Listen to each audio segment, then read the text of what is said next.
এটা হলো সরষের তেল, কাঁচামরিচ, পেঁয়াজ আর গুড় আর রুটি, কালাই রুটি।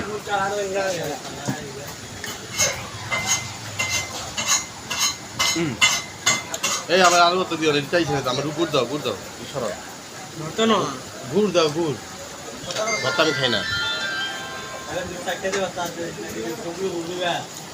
খান খান, ঠিক আছে চাপান। এটা ফ্লেভারটা কিরকম? না ভর্তা খাই না আমরা, না।